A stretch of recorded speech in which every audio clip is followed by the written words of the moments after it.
Nuevamente la saludo al querido equipo de Teología 1 de primer año. Vamos a retomar la unidad número 2, esa segunda parte. ¿Se acuerdan que teníamos una primera parte que afrontamos hace poco más de 15 días?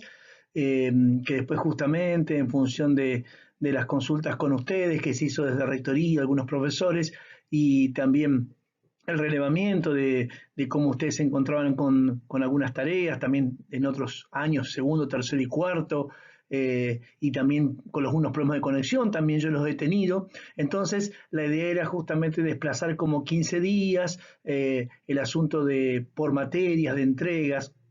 Por eso es que la semana pasada desplazamos para el día de hoy, justamente el día que es este jueves el 4 de junio habíamos desplazado la entrega, perdón, jueves 3 de junio, la entrega de este trabajo número 3 en función de aquellas pautas que habíamos visto en la primera parte de las generalidades de la Sagrada Escritura. Bueno, vamos a hacer ahora la segunda parte. La primera parte tuvo que ver con algunas preguntas, ¿se acuerdan? Puntuales.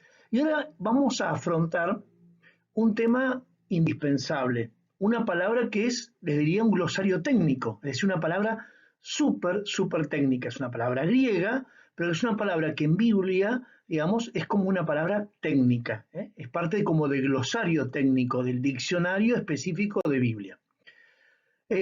Para lo pronto, y bueno, vamos entonces a afrontar justamente esa palabra técnica que tanto se las prediqué en la diapositiva anterior de presentación, pero que todavía no se las dije cuál es.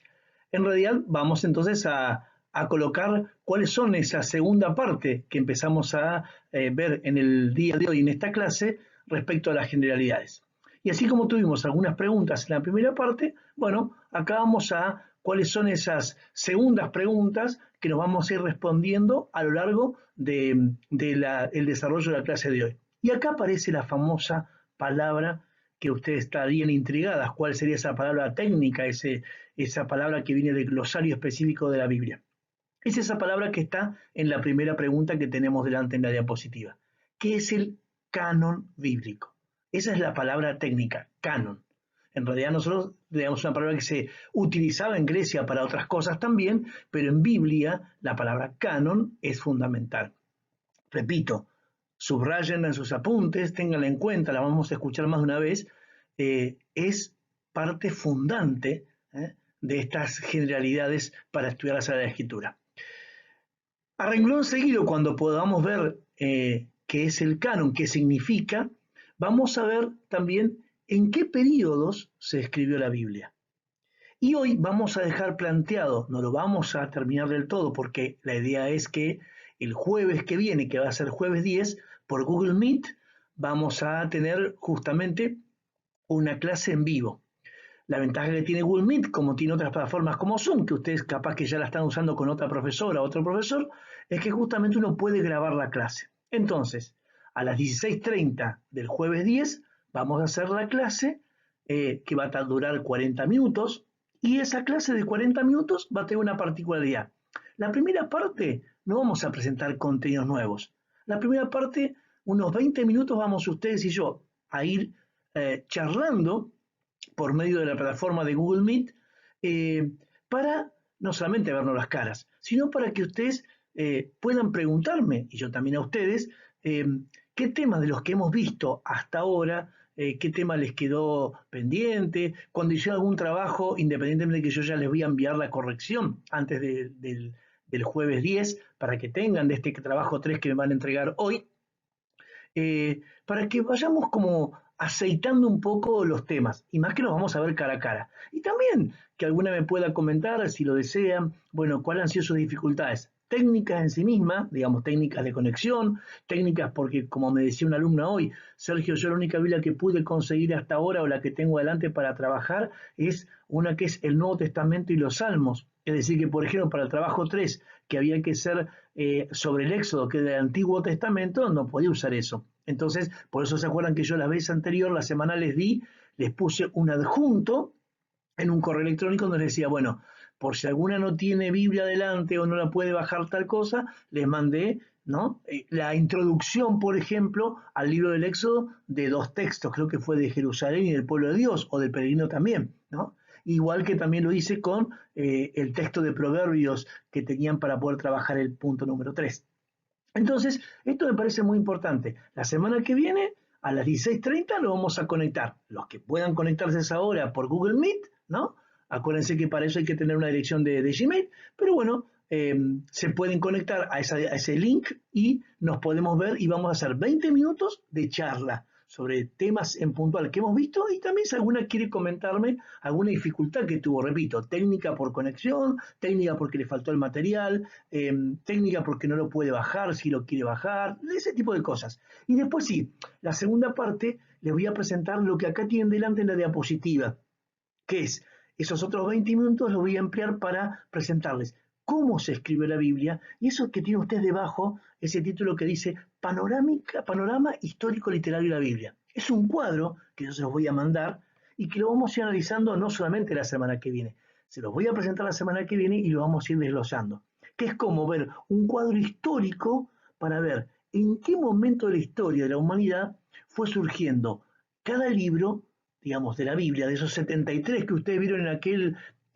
aquel trabajito que les pedí en el número 2, que diga, releven qué Biblia tenían, cuántos libros tenía su Biblia, bueno, o cuando vimos la clase anterior, cuando vimos cuántos libros tenía el Nuevo Testamento, cuántos tenía el Antiguo, cuáles eran de tipo, ¿se acuerdan? Históricos, cuáles eran proféticos, cuáles eran de tipo didácticos. Bueno, en este el panorama histórico literario que ustedes tienen ahí adelante, ese título final en esta diapositiva, bueno, ahí claramente vamos a ver a lo largo de casi 2 clases una especie como de línea de tiempo y vamos a poder ir apreciando estas cosas. Así que bueno, comenzamos con el desafío sobre qué es el canon bíblico. Bueno, y finalmente comenzamos a respondernos entonces qué es el canon bíblico, qué es esta palabra canon. Entonces, para eso vamos a colocar delante de ustedes esta especie de definición conceptual de lo que es el canon bíblico. Por lo pronto, ya les voy adelantando. La palabra canon significa en griego regla, significa medida, significa orden. Cuando en el griego quería establecer un orden democrático, hablaba de un canon democrático. Cuando incluso se ordenaban las bibliotecas, se hablaba de un canon de la biblioteca, un canon de los libros, que es lo que justamente es el canon bíblico, es un orden, una medida, una regla que hace que haya una organización en los libros. Vamos entonces ahí, ustedes tienen delante esta especie de definición, ¿no? Es el catálogo, fíjense, catálogo, es decir, cuando uno tiene un catálogo, tiene evidentemente delante suyo un ordenamiento, es decir, tiene un documento que ordena algo, que justamente cataloga, que justamente tiene una manera de ordenar las cosas. Entonces, el canon bíblico es el catálogo de los 73 libros del Antiguo y el Nuevo Testamento. Vuelvo a aquel ejercicio número 2 que les hice hacer, ¿se acuerdan? Cuando les decía, por favor, busquen cuál es la Biblia o las Biblias, si alguno tiene más de una.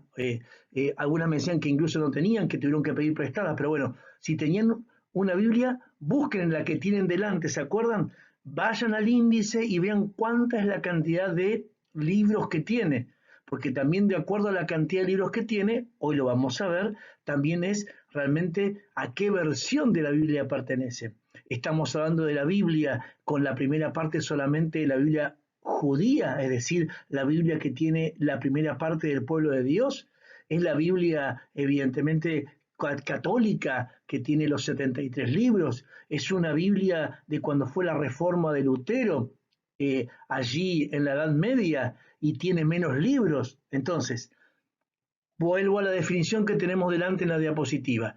El canon bíblico es el catálogo de los 73 libros del Antiguo y Nuevo Testamento. ¿Se acuerdan que esto provenía de la Antigua y Nueva Alianza? Tiene que haber una alianza, un acuerdo entre Dios y el hombre para que después eso que Dios le reveló, ¿se acuerdan? Dios se revela es porque Dios se da a conocer y se da a la humanidad. La humanidad toma esa alianza, la hace con Él, le responde con la fe de los distintos hombres y mujeres de la historia, y cuando lo coloca por escrita esa antigua y esa nueva alianza, se transforman en el Antiguo y Nuevo Testamento. El testamento es lo que pasa de generación en generación. Ya la alianza que se forjó se transforma en testamento. Repito por cuarta vez, así lo voy desglosando. Entonces, ¿el canon qué es? Es ese orden que está dado en un catálogo de los 73 libros del Antiguo y del Nuevo Testamento que forman la Biblia, o si quieren, como muchos dicen, que forman la Sagrada Escritura. Y que la Iglesia, es decir, esta comunidad que se forma a partir de Jesús y aquellos primeros apóstoles, declaró como divinamente inspirados. Es decir, ¿se acuerdan cuando vimos lo que era el agiógrafo, el autor sagrado? Era aquel, era aquella, era aquellos que recibieron la inspiración de Dios para poner por escrito, para poder contar lo que Dios había hecho.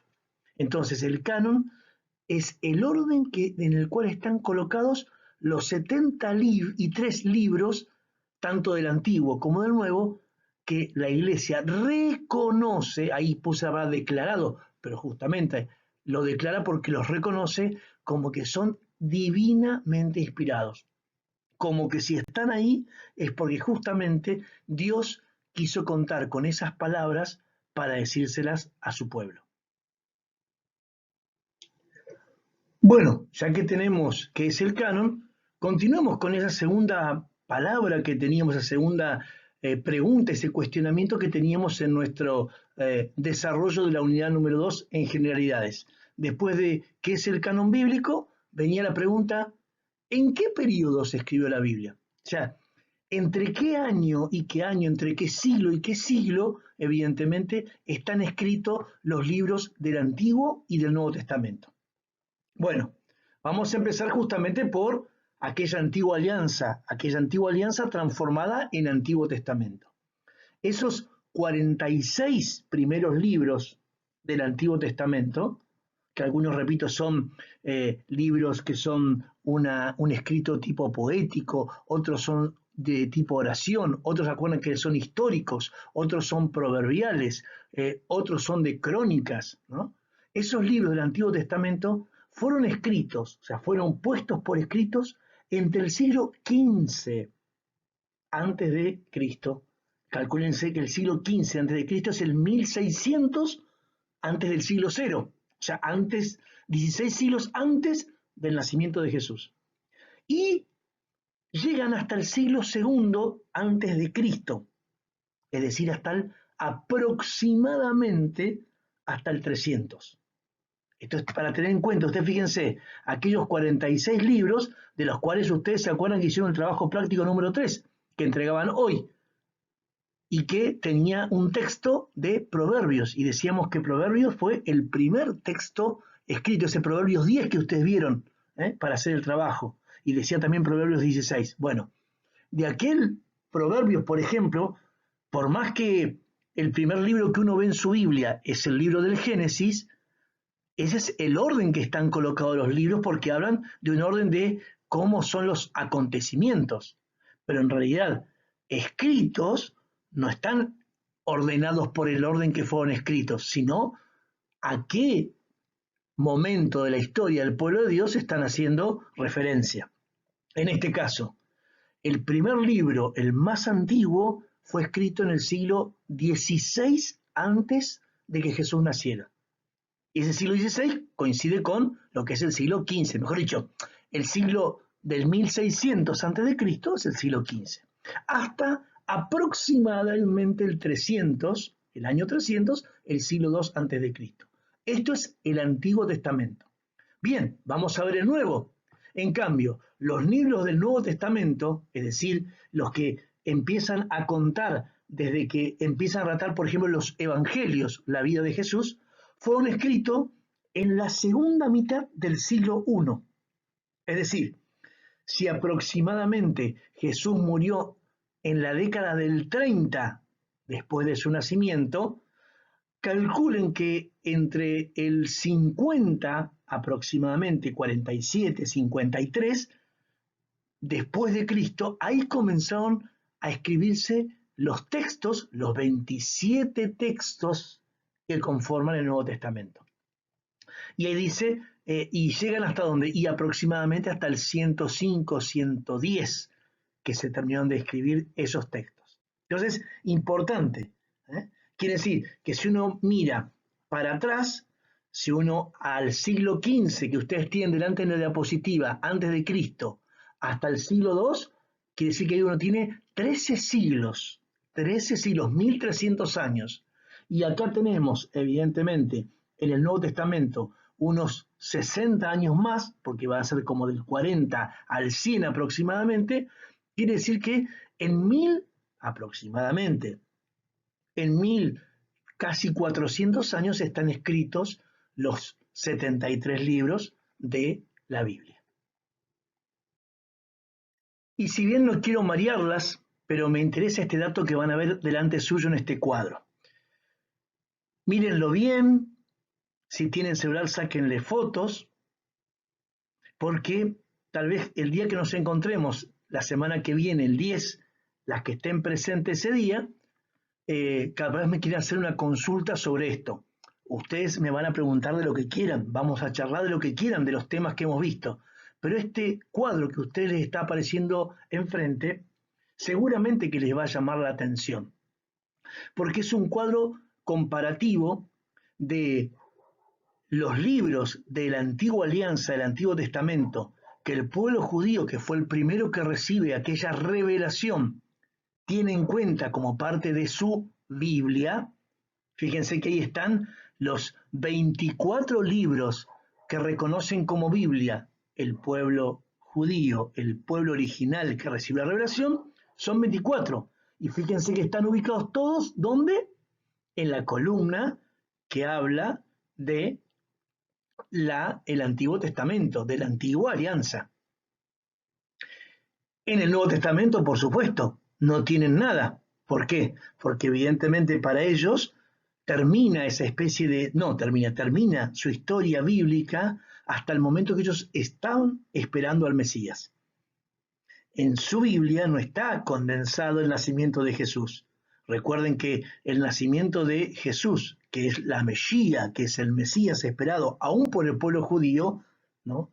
Recuerden todo lo que pasó políticamente, que lo vamos a ver un poco más, pero algunos lo han visto seguro por películas, algunas tienen más catequesis seguramente y lo han estudiado, o algunas hasta capaz que sea catequista o trabaje en algún grupo religioso o su formación cristiana o religiosa o bíblica sea más importante y evidentemente sabe mucho más de la vida de Jesús en los evangelios. Y ustedes, aunque hayan visto una película sobre Jesús, habrán visto por qué fue tan difícil que el pueblo en el cual vivía Jesús en el momento que él nació y que vivió pudiera reconocerlo. Recuerden todo lo que era, las que vieron películas o estudiaron un poco más, igualmente vamos a hacer referencia a eso durante este año y mucho más el año que viene cuando tengan la materia que sigue, pero igual lo vamos a dejar visto este año. Hay que focalizar los problemas religiosos, políticos, sociales que el pueblo de la Palestina, en la cual nació, vivió y murió Jesús, en esa época estaban bajo la dominación romana.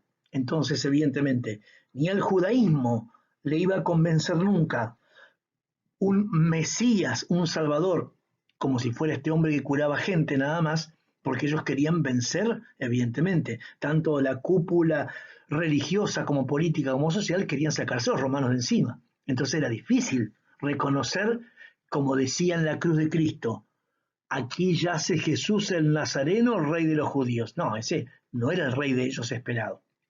Por eso es que ustedes van a ver en su cuadro ahí enfrente que para los judíos solamente la Biblia está condensada en el Antiguo Testamento. Ahora bien, vamos a el cuadrito, al renglón de abajo, a la fila de abajo. Dice Biblia protestante, es decir, aquellas Biblias que tienen que ver con el movimiento que surge en el siglo sobre todo XV, ¿no? Cuando se divide parte de la Iglesia Católica por medio de Lutero, que era un monje justamente católico, y viendo todas las cosas que pasaban dentro de la iglesia y todo lo que se estaba viviendo, él decide separarse, por eso hasta el nombre, protestante, protesta contra las cosas que pasaban. Y entonces, ¿qué decide? Tomar de tal manera la división con la iglesia a la cual él pertenecía, pero quiere dejar de pertenecer, que opta por tomar del Antiguo Testamento solamente 39 libros. ¿Y por qué 39 y no 24 como tienen los judíos originales? Porque él le agrega a los 24 que los judíos reconocen del Antiguo Testamento, los judíos primigenios, le agrega otros libros más que el judaísmo posterior también reconoció como propios. Pero descarta algunos, los que van desde el número 40 al 46, que ustedes ven en el cuadrito de abajo, que son libros escritos en griego que Lutero dice, desconfiamos que estos puedan ser parte del canon. Desconfío que estos puedan ser propios de la revelación divina. Y a su vez, en el Nuevo Testamento reconoce 27. Por eso fíjense que 39 del Antiguo Testamento que reconocen los protestantes. Ahí vienen todas las iglesias protestantes con todas sus divisiones. Las divisiones evangélicas, las pentecostales, son todas derivaciones de la iglesia protestante. Las iglesias calvinistas, la iglesia como la de Inglaterra, la iglesia anglicana, son todas iglesias protestantes. Ellos reconocen solo 29 libros para el Antiguo Testamento y 27 para el Nuevo, al igual que la católica, lo cual fíjense que la suma total de la Biblia para los protestantes le da 66 libros. Mientras que vamos al último cuadro, que no me voy a explicitar demasiado porque lo tienen delante y aparte ustedes fue lo que empezamos a ver más a partir del trabajo 2, la Biblia católica consta con 46 del Antiguo Testamento porque tiene en cuenta todos, los 24 originarios que el judaísmo reconoce, los que el próximo judaísmo fue incorporando porque eran divinamente inspirados hasta llegar a 39 con protestantismo, y aquellos otros que también están en medio de ellos, que son escritos en griego y que también se reconocieron como divinamente inspirados. Por eso que en el caso de los católicos, que es la iglesia cristiana más vieja, evidentemente, llega a 46 libros. Tiene la misma cantidad en el Nuevo Testamento como los protestantes, 27, por lo tanto, la totalidad de los libros que reconoce el canon católico y el canon cristiano, digamos, católico, es de 73. Y acá les va a interesar mucho este cuadro que les muestro ahora, porque tiene que ver como cuando nosotros vimos, ¿se acuerdan? La división de los libros en históricos, en libros didácticos y proféticos. Bueno, esos 24 libros que ustedes vieron que decía el judaísmo original del Antiguo Testamento, ¿no? O esos 39 del Antiguo Testamento que reconocían los protestantes, o inclusive los 46 que tenemos en el Antiguo Testamento los católicos del Antiguo Testamento. Pero voy a la Biblia original judía. Fíjense que tiene 3 partes. La llamada Torá, que es la ley o el Pentateuco, o lo que vimos nosotros, ¿se acuerdan? Los libros históricos.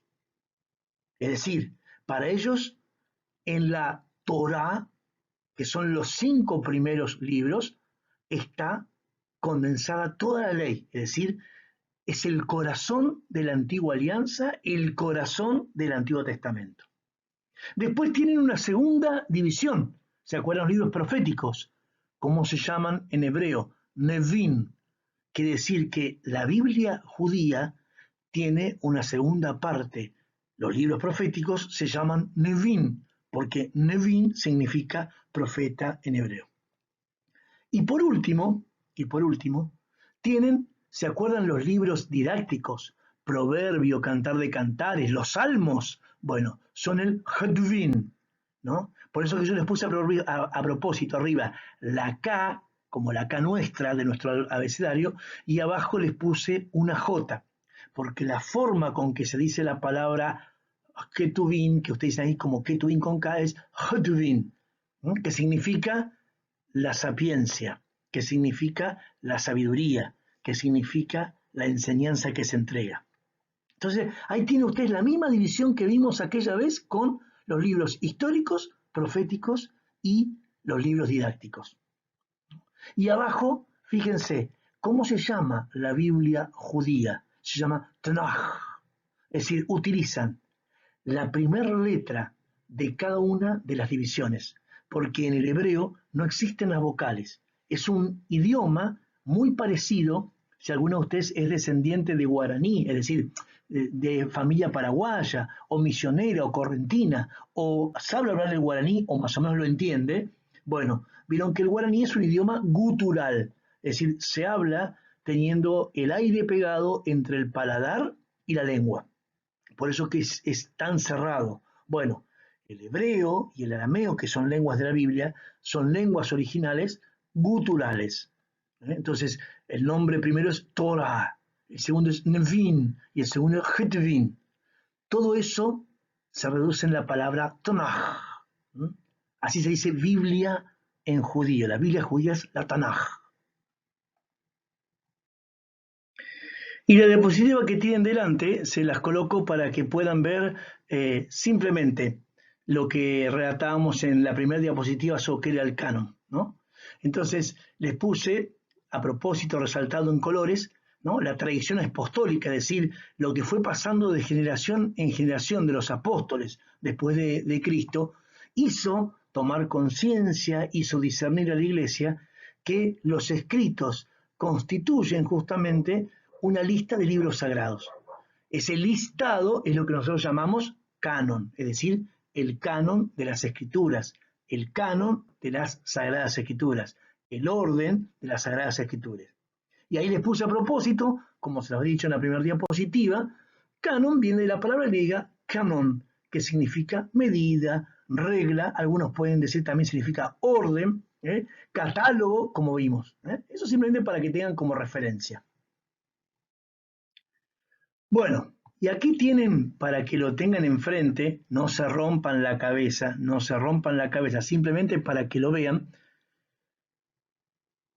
los dos canon judíos. ¿Se acuerdan que el canon original judío, ¿no?, tenía una cantidad de libros, ¿no? Bueno, fíjense lo que dice ahí. El canon breve de los judíos, el orden que tienen los judíos de sus libros que formaban su Biblia, el más acotado, el que tenía menos libros, se llamaba canon palestinense. Y había un otro orden de libros que ellos tenían que era más largo y que era el canon alejandrino. Fíjense que los dos nombres que tiene estos canon, que tenía la Biblia judía, eran propios justamente de las ciudades donde se había hecho el orden de los libros de la Biblia, de los libros revelados. Evidentemente, el canon breve, donde estaba el judaísmo más centrado en sí mismo, el judaísmo más ortodoxo, el judaísmo más duro, ¿no?, estaba en Palestina. Ellos tenían en conocimiento que justamente sus libros eran 39. En cambio, había otros judíos que evidentemente más modernizados, ¿no?, que vivían en Alejandría, de ahí viene el nombre de alejandrino, que le incorporaban esos 7 libros más que llegaron a ser esos 46, que vimos en la diapositiva que comparaba la Biblia judía, la protestante y la católica. Y miren ahí abajo justamente lo que recién veíamos en la diapositiva anterior, cómo dividía el judaísmo su canon en 3 partes: la ley, ¿se acuerdan?, la Torá, los profetas, Nevin, y los escritos, Hetvin. Y por eso ahí les puse adelante, para que lo vamos a ver, yo se los voy a transcribir en la próxima diapositiva, 2 textos del Nuevo Testamento, ya en tiempo de Jesús, cuando justamente en esos textos que aparece ahí a un costadito suyo, que dice Lucas, del Evangelio de Lucas, capítulo 24, ¿se acuerda el número 24 grande y el número 27 chiquitito, ¿no? De ese capítulo 24 que era el versículo, y también que en Lucas 24, es decir, en el mismo capítulo, número 24 grande, pero el número 44 chiquitito de ese capítulo 24, vamos a ver dos textos del Nuevo Testamento donde, fíjense como en tiempo de Jesús, ellos hablaban de la Biblia, hablaban de las Escrituras y hacían alusión justamente a la Biblia que tenían en ese entonces ellos, que era justamente la Tanaj, con esas tres partes: la Torá, la ley; Nevin, los profetas; Ketuvim, los escritos o los sapienciales. Bueno, entonces, para terminar, fíjense acá. Vamos a colocar las dos lecturas para que las vean. Vamos una por una. Lucas, el Evangelio de Lucas, en el Nuevo Testamento, búsquenlo ustedes en su Biblia, ténganlo anotado, capítulo 24, versículo 27. Y dice: y comenzando por Moisés y continuando con todos los profetas, les interpretó en todas las escrituras lo que se refería a él. Esto está hablando Lucas de Jesús, después de muerto y resucitado, se le aparece a dos apóstoles, a dos discípulos en realidad de él, y les comienza a hablar de que la Biblia, que toda la Sagrada Escritura que había estado en el Antiguo Testamento, hablaba de él. ¿Se acuerdan que yo dije de los agiógrafos? Hablamos, ¿se acuerdan de los escritores sagrados? Y dijimos, recuerden, que el agiógrafo al cual se le daba la autoría como escritor sagrado del Pentateuco, es decir, de aquellos famosos 5 libros, el Génesis, el Éxodo, los Números, el Deuteronomio y el Levítico, era Moisés. Entonces fíjense lo que dice delante de ustedes: y comenzando por Moisés, es decir, y comenzando por la Torá, o sea, si estamos hablando del autor, comenzando por todo lo que Moisés nos reveló, o que Dios le reveló a Moisés en la Torá, y continuando con los Nevin, con los profetas, les interpretó en todas las escrituras, es decir, que también en los Ketuvim, en el resto de las escrituras, todo lo que se refería a él. O sea, Jesús le dijo: todo el Antiguo Testamento ya hablaba que tenía que llegar yo, el Mesías. Vamos ahora a Lucas 24, 44. Es el mismo, sigue hablando con los mismos discípulos Jesús, según Lucas. Y fíjense lo que dice Lucas, que Jesús le dice a estos discípulos con los que hablaba. Después les dijo: cuando todavía estaba con ustedes, porque acá ya está Jesús resucitado hablándoles en una aparición a sus discípulos, y les comenta: cuando todavía estaba con ustedes, yo les decía, es necesario que se cumpla todo lo que está escrito de mí. O sea, Jesús les decía, les voy a decir que cuando yo vivía con ustedes, la Biblia en la cual nosotros creíamos, la revelación que Dios nos había hecho, toda esa revelación que todo el pueblo judío, que todo el mundo creíamos, y que yo también nací en ese pueblo, dice Jesús, decía y hablaba de mí, y decía que se iba a cumplir todo lo que estaba escrito por el Mesías. ¿Dónde? En la Torá, en la ley de Moisés, en los Nevin, es decir, en los profetas, y en los Ketuvim, es decir, en los salmos, en los escritos sapienciales. Fíjense qué interesantísimo. Jesús les dice que toda la Biblia del Antiguo Testamento, desde siempre, siempre estuvo orientada a decirle al pueblo de Dios: va a venir un Mesías. Entonces, para terminar, vean este videíto de 30 minutos, vuelvan a verlo. Durante la semana, por favor, acérquenme preguntas, por más que nos vamos a ver, si Dios quiere, el jueves que viene, el jueves 10, háganme todas las consultas. Hay muchas compañeras, no muchas, pero repito, pocas de ustedes que me escriben algunas cosas para preguntarme, pero muchas no. Entonces, yo estoy a disposición de ustedes. Mi correo lo saben, lo tiene ahí. Llegan mis correos. Por favor, por lo menos conteste. Sí, lo recibimos. Hay 6 o 7 de ustedes que sí contestan, pero me interesa saber si se va entendiendo. Y les repito, ya seguramente el 9 les voy a mandar un correo avisándoles la dirección de Google Meet para que puedan colocar en sus teléfonos, en sus computadoras, para que nos conectemos a las 16:30 de el jueves 10. Si alguna no puede porque está ocupada, pues justo ese momento es cuando trabaja o tiene algún compromiso, recuerden que va a quedar grabada y se va a subir. Bueno, les deseo que Dios las proteja a ustedes. Si alguna tiene un problema por el cual no entiende o no puede entregar el trabajo número 3, por favor también háganmelo saber. Que Dios a ustedes y a sus familias las acompañe. Simplemente les agrego esta última diapositiva que tiene delante para que la puedan subrayar también en sus apuntes, para que ese cuadernillo que les di con todos los apuntes lo puedan identificar. Todo lo que tiene ahí delante, porque con esta va a ser la diapositiva con la cual, después de que charlemos 20 minutitos el día 10, vamos a empezar justamente a ver en qué momento la iglesia, ahí la tiene adelante la fecha, ese día puntualmente un concilio, la reunión de todos los obispos y apóstoles que existían en el mundo, decidieron definitivamente decir que el canon de la Sagrada Escritura era justamente el de los 73 libros. Pero bueno, no las quiero distraer más, les deseo, repito nuevamente, que Dios las proteja a ustedes, a sus familias, y por favor no duden en consultarme. Les mando mi shalom. De corazón, Sergio.